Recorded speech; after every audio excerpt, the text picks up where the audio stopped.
Hello student, সবাইকে আমাদের YouTube channel GK লেসনে স্বাগত জানাই। আমি জেনারেল নলেজের যে কোশ্চেন এবং অ্যান্সারের একটা ক্লাস কাল থেকে শুরু করেছি। আজকে তার দ্বিতীয় ক্লাসটি আমরা শুরু করছি। তো কালকে আমরা দেখেছিলাম 10টা ইম্পর্টেন্ট কোশ্চেন যেগুলো আমাদের পরীক্ষাতে আসে এবং এসেছে, মানে আগেও এসেছে। আমরা সেরকমই আজকেও কয়েকটা আমরা মানে অঙ্ক মানে আমরা কোশ্চেন দেখবো জিকে থেকে, যেগুলো হচ্ছে কি প্রিভিয়াস ইয়ারে এসএসসি, সিজিএল বা রেলওয়ের বিভিন্ন পরীক্ষাতে গ্রুপ ডিতে এগুলোতে এসছে।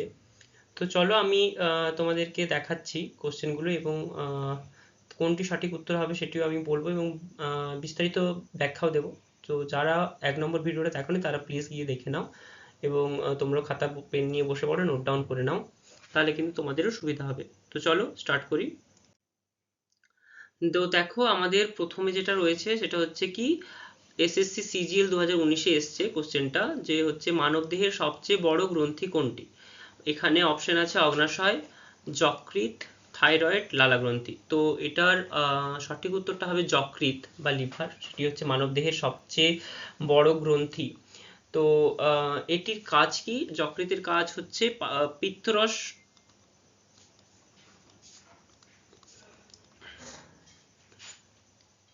এবং পিত্তরসটা উৎপাদন করে এবং হজমে সহায়তা করে, উৎপাদন করে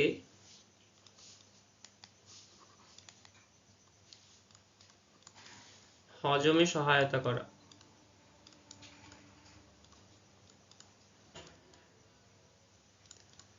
এটা হচ্ছে তার মেন কাজ। এছাড়াও তার অন্যান্য কাজ রয়েছে, তো আমি ওইটা নিয়ে বিস্তারিত আলোচনাতে যাচ্ছি না। কিন্তু সব থেকে বড় গ্রন্থি যদি আমাদের কেউ জিজ্ঞেস করে তাহলে হচ্ছে কি যকৃৎ বা লিভার হচ্ছে কিন্তু আমাদের মানবদেহের সবচেয়ে বড় গ্রন্থি। আর অগ্নাশয়েও একটা গ্রন্থি, কিন্তু সেটা কিন্তু যকৃতের থেকে ছোট। অগ্নাশয়টা কি করে? পাচক রস ও হরমোন উৎপাদন করে। হরমোন কোনটা? Insulin hormone. এটা কিন্তু মানে তোমাদেরকে জিজ্ঞেস করতে পারে যে অগ্নাশয় কোন ধরনের হরমোন উৎপাদন হয়, তো তোমরা বলবে যে ইনসুলিন।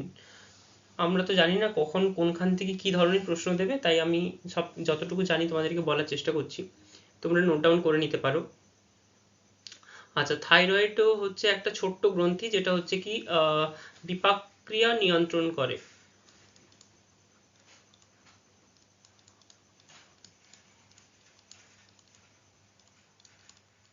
আর এটা হচ্ছে লালাগ্রন্থি, যেটা হচ্ছে আমাদের লালা রস তৈরিতে সাহায্য করে।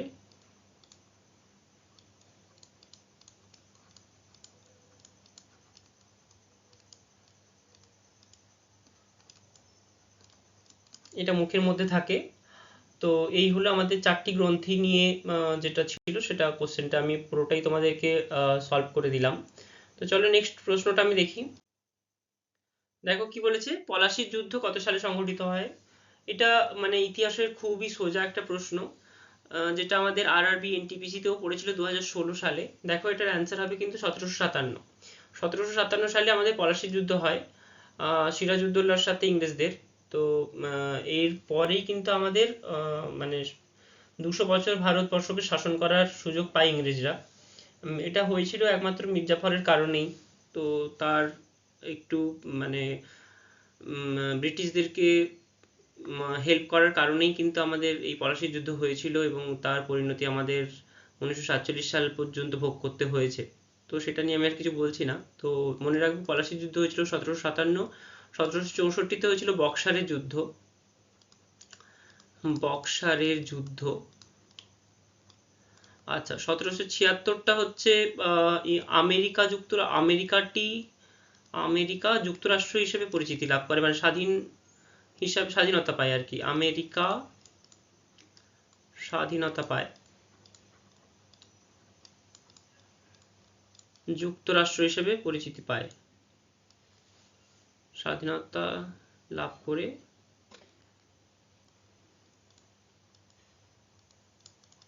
যুক্তরাষ্ট্র হিসেবে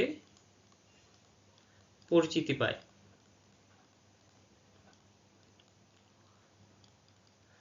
আচ্ছা, আর এটা হয়ে যাচ্ছে আমাদের টিপু সুলতানদের সাথে এবং মানে তার বাবার সাথে ইংরেজদের যে যুদ্ধ, সেটা দ্বিতীয় অ্যাংলো মহীশূর যুদ্ধ।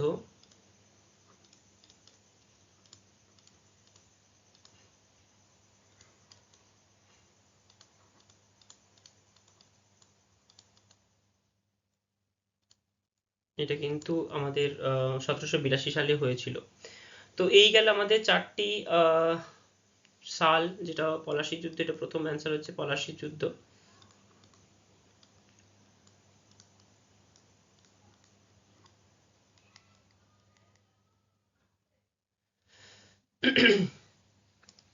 তো চলো নেক্সট প্রশ্নটা আমরা দেখি। এখানে বলেছে দেখো, কে ভারতের সংবিধানের জনক নামে পরিচিত? মহাত্মা গান্ধী, বি আর আম্বেদকর, জওহরলাল নেহেরু, সর্দার বল্লভভাই প্যাটেল। তো এটা এসেছিল এসএসসি সিএইচএসএল এর 2018 কোশ্চেনে। তো এটা চোখ বন্ধ করে বি আর আম্বেদকর হবেন, কারণ ওনার জন্মদিনে আমরা এখনো 5ই সেপ্টেম্বর শিক্ষক দিবস পালন করে আসছি। ইনি কিন্তু ভারতের সংবিধানের জনক হিসাবে পরিচিত। মানে উনি মানে প্রথম মানে সংবিধানের যিনি জনক ছিলেন আর কি, যিনি সংবিধানটা চালু করেছিলেন। মহাত্মা গান্ধী কি? মহাত্মা গান্ধী একজন স্বাধীনতা সংগ্রামী, স্বাধীনতা সংগ্রামী নেতা। ইনি কিন্তু মানে ভারতের সংবিধানের সাথে যুক্ত নন। আচ্ছা, জওহরলাল নেহেরু হচ্ছেন ভারতের প্রথম স্বাধীন ভারতের স্বাধীন ভারতের প্রথম প্রধানমন্ত্রী। আচ্ছা, সর্দার বল্লভভাই প্যাটেলও কিন্তু সরাসরি মানে সংবিধানের সাথে কোনো তার যুক্ত তিনি ছিলেন না। তিনি মানে ভারতের একত্রীকরণের অনেক কাজে এসেছিলেন, একত্রীকরণের দায়িত্বে ছিলেন, মানে গুরুত্বপূর্ণ ভূমিকা পালন করেছিলেন আর কি। একত্রীকরণে গুরুত্বপূর্ণ ভূমিকা পালন করেন। স্বাধীনতা সংগ্রামী ছিলেন ইনিও।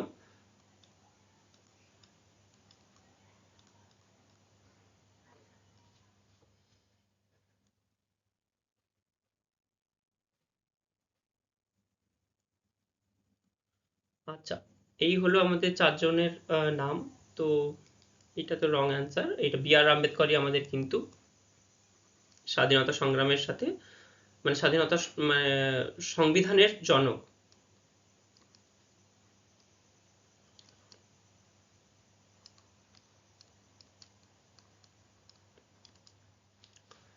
চলো এরপর নেক্সট প্রশ্ন আমরা দেখি।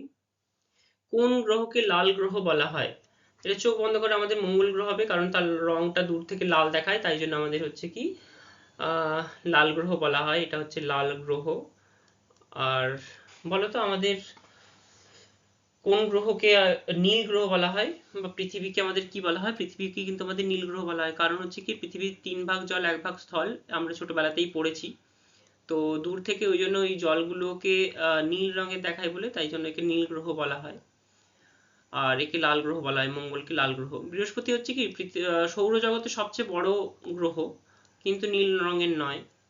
সৌরজগতের সবচেয়ে বড়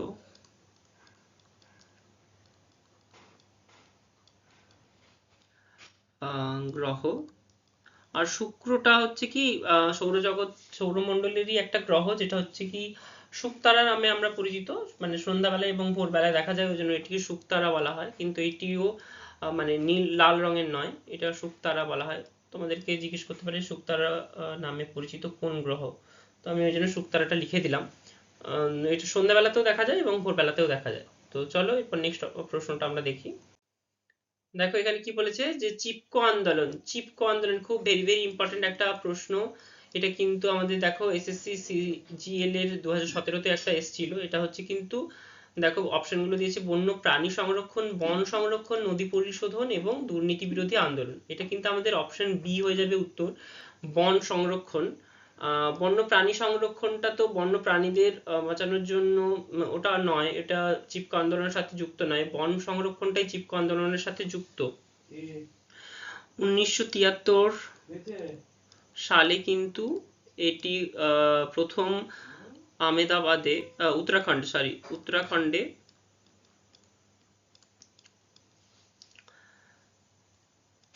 শুরু হয়েছিল। এটা কিন্তু নেতৃত্ব কে দিয়েছিলেন বলতো? এটা নেতৃত্ব দিয়েছিলেন কিন্তু সুন্দরলাল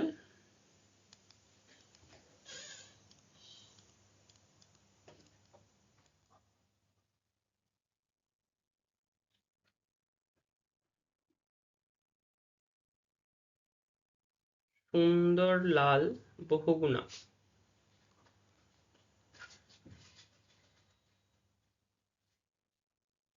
এনার নেতৃত্বে কিন্তু উত্তরাখণ্ডে এটা শুরু হয়েছিল বন সংরক্ষণের, মানে বন কেটে যাতে না ফেলা হয় তার এগেনস্টে চিপকো আন্দোলনটা শুরু করা হয়েছিল।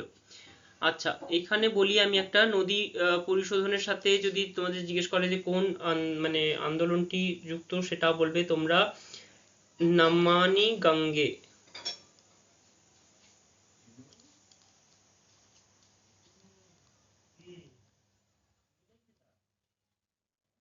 এই হচ্ছে আমাদের চিপকো আন্দোলনটা কিন্তু মোটামুটি মনে রাখবে বন সংরক্ষণের সাথেই যুক্ত। তো চলো নেক্সট প্রশ্নটা আমরা দেখি। দেখো বলেছে এখানে টেলিফোন কে আবিষ্কার করেন? এটা আমাদের আরআরবি এনটিপিসির কোশ্চেন, 2019 সালে পড়েছিল। আর অপশন আছে দেখো, Alexander Graham Bell, Thomas Edison, Nikola Tesla, আর হচ্ছে গুগলিয়েলোমা লমো মার্কনি। ইনি কিন্তু নন, ইনি হচ্ছেন আলেকজান্ডার গ্রাহাম বেল, কিন্তু আমাদের টেলিফোনের আবিষ্কার করেছিলেন।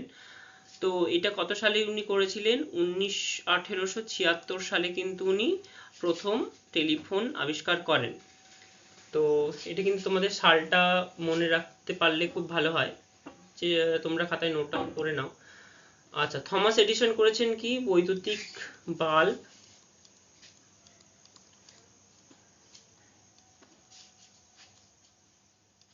এবং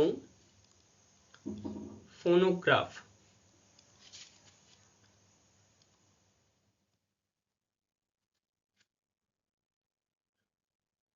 ফোনোগ্রাফের কিন্তু থমাস এডিসন মানে করেছিলেন, কি বলে, আবিষ্কার করেন। আচ্ছা, নিকোলা টেসলা উনি কিন্তু বিদ্যুৎ নিয়েই গবেষণা করেছিলেন, নিয়ে বিদ্যুৎ সংক্রান্ত গবেষক ছিলেন লেখা যেতে পারে। এবং চৌম্বকীয় বিদ্যুৎ এবং চৌম্বকীয় ক্ষেত্রের গবেষক।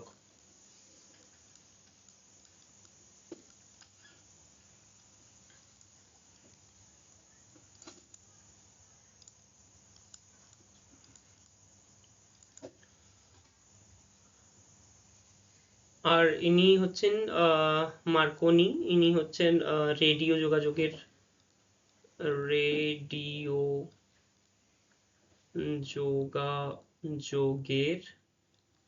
পথিকৃৎ ছিলেন। মানে ইনি মানে একটা পথ তৈরি করেছিলেন যে এইভাবে করা যেতে পারে রেডিও যোগাযোগ। তো এইগুলো হচ্ছে চারজনের নাম আমি বলে দিলাম। এর মধ্যে হচ্ছে টেলিফোন আবিষ্কার করেছিলেন আলেকজান্ডার গ্রাহাম বেল। তো চলো নেক্সট কোশ্চেন আমরা দেখে নিই।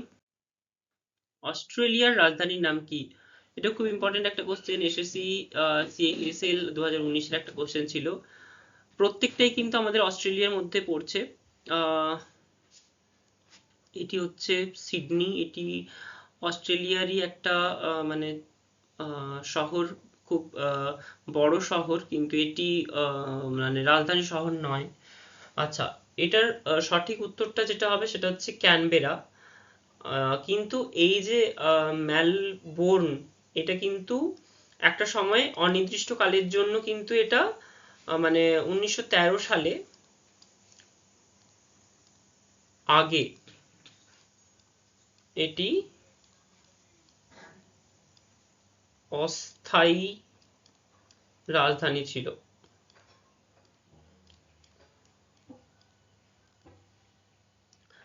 আচ্ছা, আর ক্যানবেরাটা হচ্ছে 1913 সালের পর এটি স্থায়ী রাজধানী, মানে রাজধানী হিসেবে পরিচিতি লাভ করে।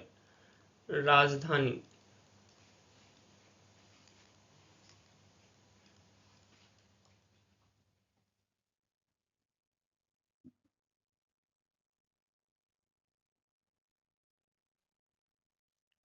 আর এই পার্থ যেটা, সেটা হচ্ছে পশ্চিম অস্ট্রেলিয়ার একটি শহর, কিন্তু এটি রাজধানী শহর নয়।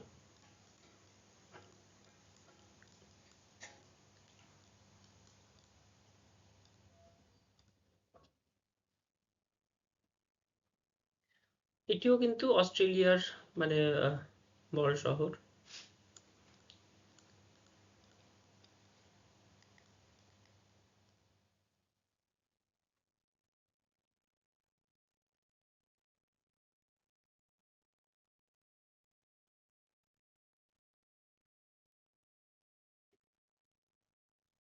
আচ্ছা, এই গেল আমাদের 4টি শহর।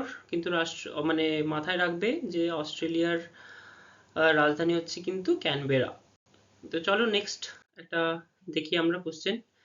পৃথিবীর বায়ুমণ্ডলে সবচেয়ে বেশি পরিমাণ কোন গ্যাস পাওয়া যায়? তো এটা আরআরবি গ্রুপ ডি 2019-এও এসছে। আমরা অনেক ছোটবেলাতেও এটা পড়েছি, আমাদের লাইফ সায়েন্সে থাকতো ক্লাস 7-8-এর ক্লাস 6-7-8-এর ক্লাসে।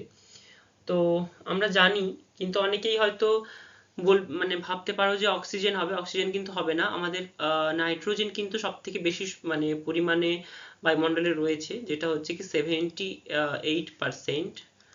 আর অক্সিজেন রয়েছে কিন্তু 21%। আর কার্বন ডাইঅক্সাইড রয়েছে 0.04%। আর এটা খুবই কম, মানে ওটা একদমই মানে অনেকটাই নেগলেজেবল বলা যেতে পারে। ওই ওই জন্য মানে হাইড্রোজেন যদি আমাদের বেশি থাকতো তাহলে তো মানে গন্ডগোল হতো খুবই। তো এটাই আর কি মাথায় রাখবে তোমরা। আহ, তাড়াহুড়া করতে গিয়ে কিন্তু অক্সিজেন করে এসো না, নাইট্রোজেন। তো চলো নেক্সট প্রশ্নটা আমরা দেখি। দেখো, গীতাঞ্জলি গ্রন্থের লেখক কে? এরকম কিন্তু একটা মানে কোনো একটা গীতাঞ্জলি, এখানে খুব ইজি একটা কোশ্চেন দিয়ে দিয়েছে এসএসসি সিএজএল 2020-তেই। কিন্তু এই ধরনের কিন্তু একটা দুটো দিয়ে দেয়, যে কোনো একজন অথরের নাম দিয়ে দেয়, তার লেখা বইটির নাম দিয়ে দেয়, বা বইটির নাম দিয়ে দেয়, কোন তার অথরের নাম জিজ্ঞেস করে। তো এটা তো আমরা জানি, নোবেল পুরস্কার প্রাপ্ত আমাদের বাংলার গর্ব রবীন্দ্রনাথ ঠাকুর। 1913 খ্রিস্টাব্দে কিন্তু উনি নোবেল পান এটার জন্য, লেখার জন্য নোবেল। আর বলো তো আমাদের সরোজিনী নাইডুকে আমরা কি নামে চিনি? সরোজিনী নাইডু হচ্ছে কিন্তু ইন্ডিয়ার নাইটিঙ্গেল, ইন্ডিয়ান ইন্ডিয়াস নাইটিঙ্গেল নামে পরিচিত,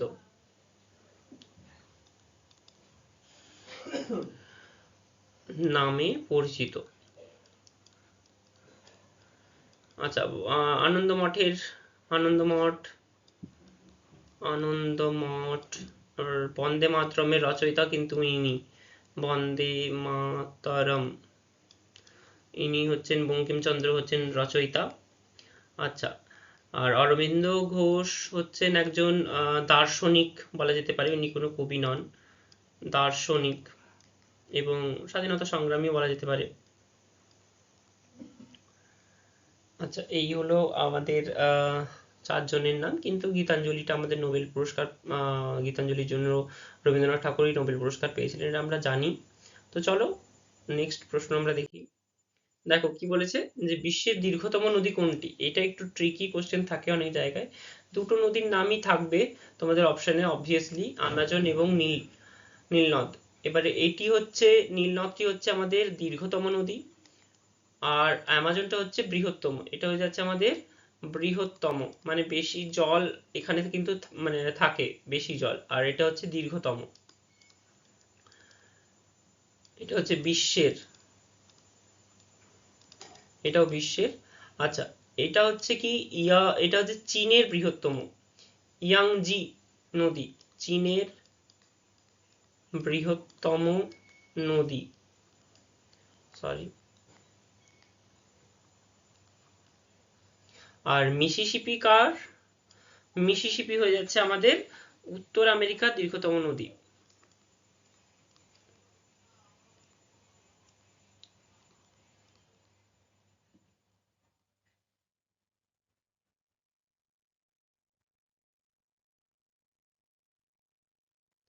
চীনের দীর্ঘতম হবে এটা, সরি।